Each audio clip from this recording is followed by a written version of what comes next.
Dale Earnhardt Jr. spent months fighting for a historic NASCAR track. He showed up, he put on a show, he packed the stands, and now one of the loudest voices in his corner just completely reversed course. 2 months after calling Dale Jr.'s Fairgrounds event one of the best things he had ever seen, Kenny Wallace is out here asking whether the whole place should just be bulldozed. So what happened, and is he right?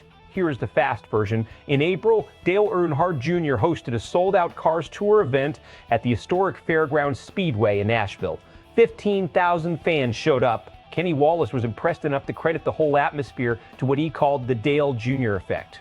Flash forward 2 months. Wallace visits Nashville Superspeedway out in Lebanon, watches Denny Hamlin take the Cup Series win in front of 30,000 fans, and suddenly the math looked very different to him.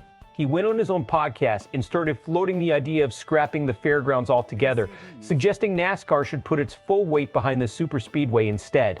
To understand why this conversation is even happening, you have to go back to 2021. That is when Speedway Motorsports, the company run by Marcus Smith, tried to push a renovation plan for the fairgrounds through Nashville's local government. The plan stalled. Residents near the track organized opposition campaigns, noise complaints, traffic concerns, social media pages dedicated entirely to blocking the project. It has been stuck in political quicksand for 5 years. Dale Jr. stepped into that mess and tried to build momentum the old-fashioned way by putting on a race. His thinking was simple: show people what the track can be, prove the appetite is there, let the racing speak for itself.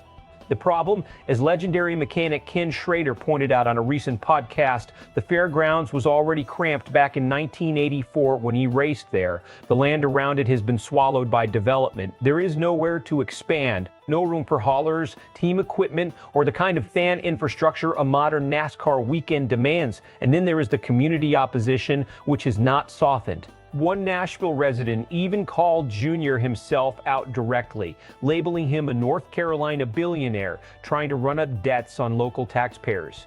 Jr. fired back that if he were actually a billionaire, he would just buy the place outright. It got personal fast. Here is where this gets really interesting. Kenny Wallace is not wrong on the numbers. 15,000 seats versus 38,000. That is not a minor gap. That is a completely different business model. More fans means more ticket revenue, more sponsorship eyeballs, more food and merchandise sales. For a sport that has been fighting hard to grow its audience and attract corporate investment, raw capacity matters. But dismissing the fairgrounds purely on size misses something important. NASCAR is not just a business, it is a culture. And the fairgrounds represents a piece of that culture that does not exist at a modern superspeedway in a corporate park outside of Lebanon, Tennessee. Tight short tracks with historic roots are where this sport was born. They are where the fans are loud, close to the action, and genuinely emotionally invested. The real strategic question is not fairgrounds versus superspeedway. It is whether NASCAR can afford to chase both nostalgia and growth at the same time, or whether it has to pick one. And right now, the organization does not have an answer to that. What makes this flip from Wallace particularly notable is the timing. He was one of the people who understood the cultural argument. He lived it. He raced in that era. So when someone with his history looks at 30,000 fans filing out of Nashville Superspeedway and starts questioning whether the fairgrounds is worth the fight, that carries real weight. It signals that even the people most emotionally connected to the old way of doing things are starting to do the math and coming up short. You are going to hear two very distinct camps on this one. The first group is going to side with Kenny Wallace and the practicality argument. They will point to the attendance numbers, the infrastructure limitations, and 5 years of failed renovation attempts as proof that it is time to move on. These are the fans who want NASCAR to grow, to modernize, to compete with other entertainment options for younger audiences. The second group is going to be furious. These are the short track faithful, the people who believe NASCAR sold its soul when it started building cookie-cutter super speedways in the 1990s. To them, Dale Jr. is not being naive, he is being a guardian. And Wallace flipping sides is going to feel like a betrayal of everything the grassroots side of this sport stands for. The media will probably land somewhere in the middle, but social media will not. Expect the short track community to be loud. Nashville Fairgrounds gets a scaled down, community approved renovation. NASCAR uses it for a lower tier series race rather than the Cup circuit. It becomes a proving ground for young drivers and a nostalgia draw for older fans. A supplementary track rather than a flagship venue.